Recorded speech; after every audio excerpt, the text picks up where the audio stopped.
Number 7. Robert Solis. A 25-year veteran of the Houston Police Department was gunned down on November the 9th of 2020 during an altercation with a convicted felon out on bond. Initial reports on the matter revealed that the victim, Sergeant Sean Rios, had been en route to his shift at George Bush Intercontinental Airport when he became embroiled in some sort of dispute with 24-year-old Robert Solis. At the time of the incident, the latter had just recently been released from custody on a $100 bond in connection to allegations of carrying a handgun in a motor vehicle earlier that same year. Prior to his 2020 charges, Solis had been convicted of 5 misdemeanors and 2 felonies dating back 6 years, and had even been sentenced to 6 months behind bars in 2018. The young man had reportedly failed to surrender to the authorities, however, and ended up being a fugitive for several months before he was finally taken back into custody and forced to serve his jail sentence.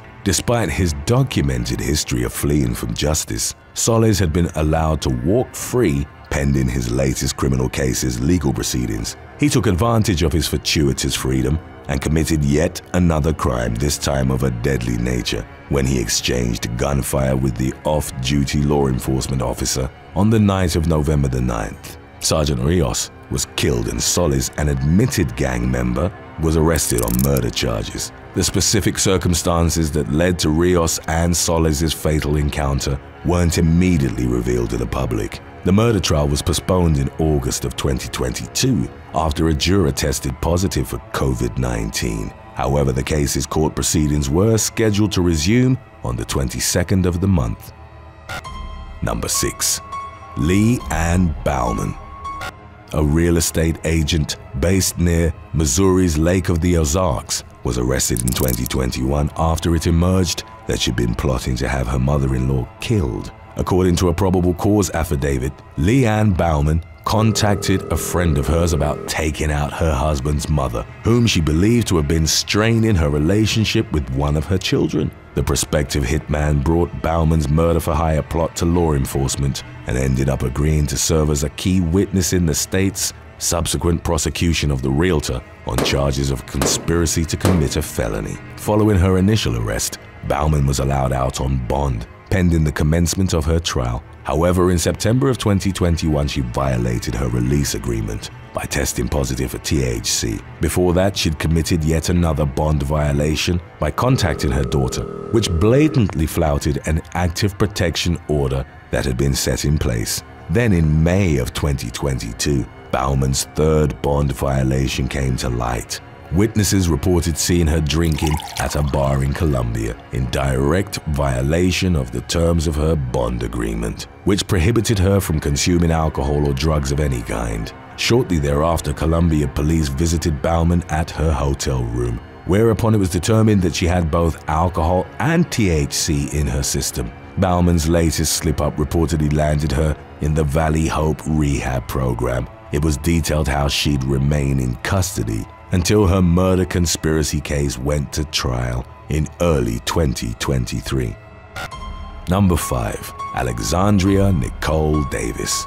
The decomposing body of a U.S. Army veteran was found strangled at the park at Buckingham Apartments in Homewood, Alabama, on September the 10th of 2021. The victim, identified as Johnny Will Anderson III, had already been dead for several days when he was finally discovered, according to local authorities. The following day, the police arrested a woman at a Circle K in Hoover who'd been driving around in Anderson's stolen vehicle. Hours before her apprehension, the suspect, named as Alexandria Nicole Davis, had allegedly stabbed an unidentified woman, resulting in her being charged with attempted murder upon her arrest. Investigators also linked Davis to Anderson's killing, which she'd committed by strangling him with a necktie while attempting to steal his cell phone, car keys, and debit card. In relation to that incident, the woman was charged with capital murder. At the time of her violent crime spree, Davis had reportedly been out on bond after she'd been arrested only 11 days earlier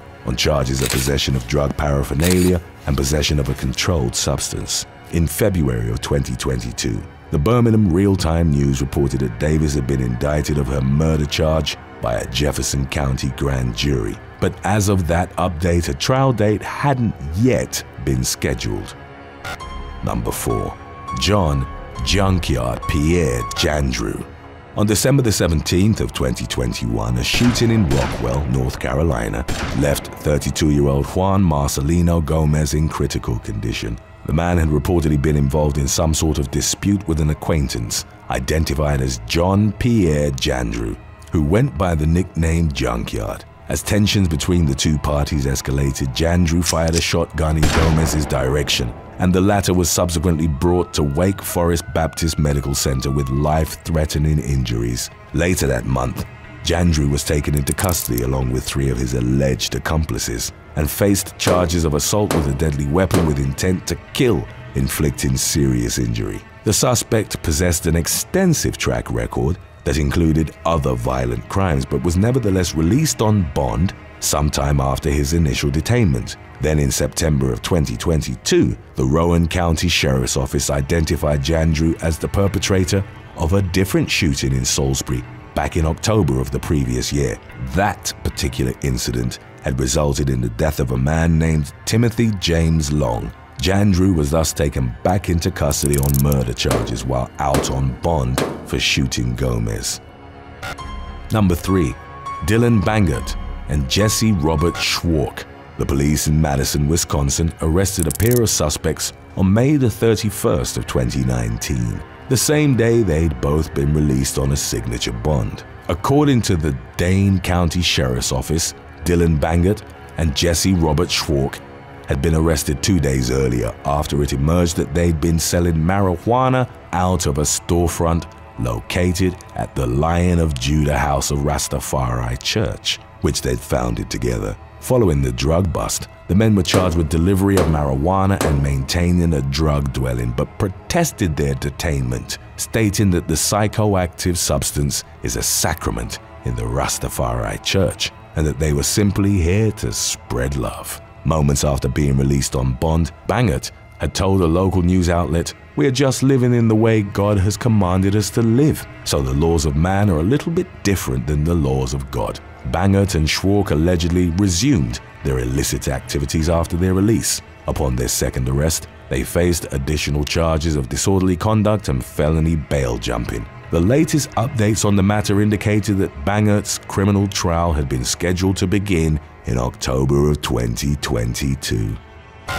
Today's topic was requested by Kai Miraga. If you have any other topics you'd like to learn about, subscribe and let us know in the comments section below. Number 2. Timothy A. Brinegar. At around 3:30 p.m. on June the 7th of 2022, an Indiana state trooper witnessed a motorist in a 2015 Ford truck fail to properly utilize his turn signal while turning onto US Highway 50 in Bedford. The officer initiated a traffic stop during which he observed indicators of alleged criminal activity. A Bedford policeman subsequently arrived at the scene and deployed his canine, who gave a positive alert on the vehicle. The driver, 58-year-old Timothy A. Brinegar, and his passenger were asked to exit the truck while law enforcement conducted a search. The officers reportedly found hypodermic syringes, digital scales with methamphetamine residue, and 3 firearms, including a loaded handgun, in the cab of the truck, an unloaded 12-gauge shotgun, and an unloaded .22 Magnum revolver. Brinegar was consequently taken into custody on several charges, including drug possession and obstruction of justice. It subsequently emerged that at the time of his arrest, the man had been out on cash bond after being caught dealing methamphetamine in January of 2019. Number 1. Alexander Axe.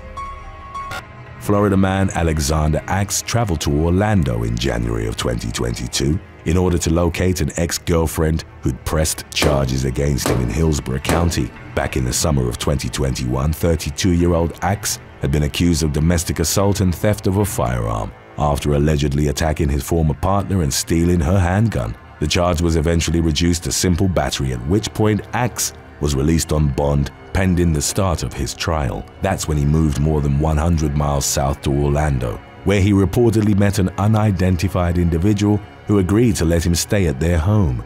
Axe subsequently devised a plot to murder his host and steal their gun, which he ultimately intended to use to get back at his ex-girlfriend and take everything from her before fleeing the country. As was detailed by the Orange County Sheriff's Office, Axe brought a piece of asphalt into the apartment in which he'd been staying, then smashed the homeowner over the head with it. The victim reportedly fought back, but Axe managed to tie their hands with a phone charging cable and stuff a sock inside their mouth to restrain them. The assailant then dragged the victim into the bedroom and doused the place with lighter fluid. In an attempt to mask the scent their dead body would eventually emit. Over the course of the next few days, the man slept in the woods while trying to track down his ex-girlfriend, but was ultimately arrested after taking part in a violent carjacking. Upon his arrest, Axe openly confessed to each of his crimes and even led investigators straight to the dead body he'd left behind days earlier. The man reportedly expressed no remorse for his heinous actions and indicated that he planned to plead guilty to his criminal charges in the hopes of receiving the death penalty. Thanks for watching. Would you rather have to bail your significant other out of jail or walk in on your sibling in the bedroom? Let us know in the comments section below.